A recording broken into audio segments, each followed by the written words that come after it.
And basically this, God's rule is the context of the tribulation. That's why chapter 4 and 5 are like they are.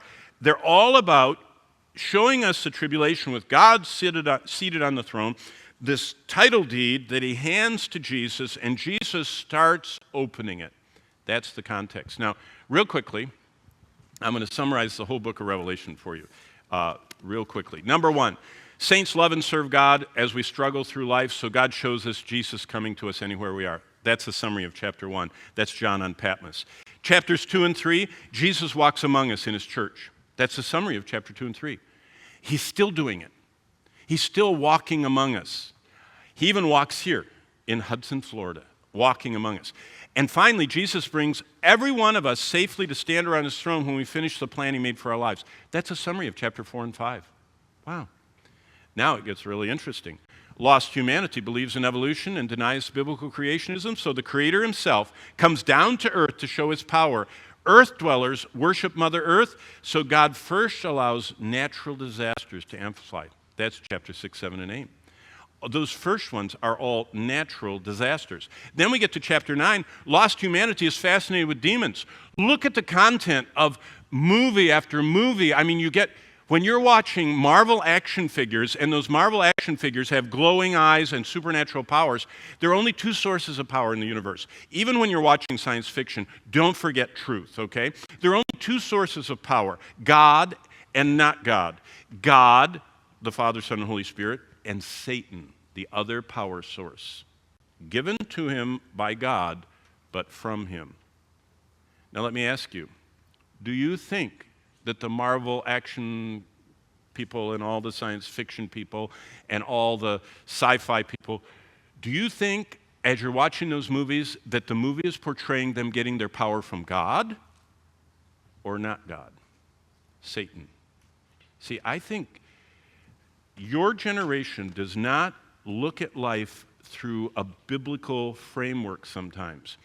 So you separate your entertainment, your media, your gaming, your recreation from, church and God and all that. No, we're supposed to look at it all the same. When you go through life, everything is either prompted for the glory of God or not. So look, lost humanity is fascinated with demons. Most of our movies are more and more about supernatural power. Supernatural is code for not something from our realm, so it's from the other realm, and the other realm only has two power sources. You need to start in your mind realizing God does not like a fascination with Satan's power, which is what science fiction media movie stuff is ingraining into a whole generation. Bonnie and I were just at the Citrus Park Mall, and there's this little push-around kid cart, and it has two iPads in it. And if you swipe your credit card, your kids can be glued. It has all these channels you can buy, and they won't bother you. But what will they do? They'll be watching lost humanity's fascination with demons. So what does God do? He opens a pit and lets humanity taste the torment of demons. That's what chapter 9 is all about. Cosmic monsters. I posted a devotional about that yesterday on YouTube. It always gets the YouTubers. Whenever you post something about cosmic monsters, 20,000 people will watch it because they just are into all that. Lost humanity seeks to rule themselves and reject God's Messiah, so God sends them a fake Jesus. He's called the Beast. He's the worst human who ever leads humanity to destruction, and he becomes their God. That's the Antichrist, and that's chapters 10 through 13. I mean, we don't even need to come back next week. I'm already doing the whole week.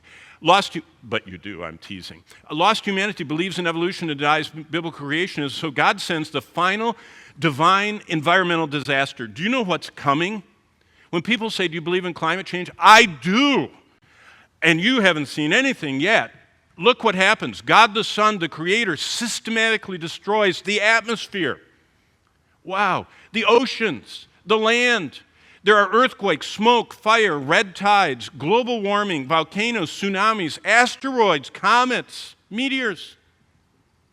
Whoa, it's better than a movie. More vivid. Lost humanity wants a false religion of human achievement, kind of earn my way to God. So God destroys religion. That's chapter 17. Destroys it. The organized church.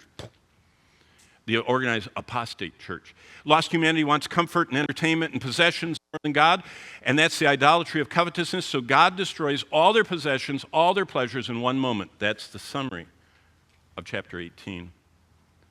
Lost humanity rejected their Creator and Redeemer, so Christ returns as the judge, and he casts all the rebels in the lake of fire. That's chapter 20. Saints believe God, and so they please him. Only two choices on the shelf, pleasing God or pleasing self, and they say, I want to please God.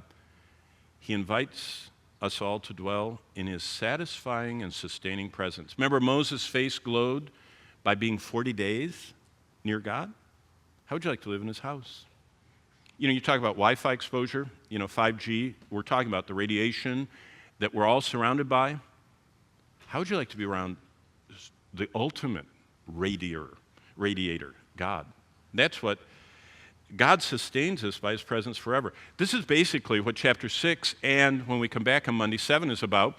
The first horse comes, deception, then wars, famine, the green pale horse of death. Then we look at the martyrs. There's a cosmic storm, the 144,000, and then we go into the next round.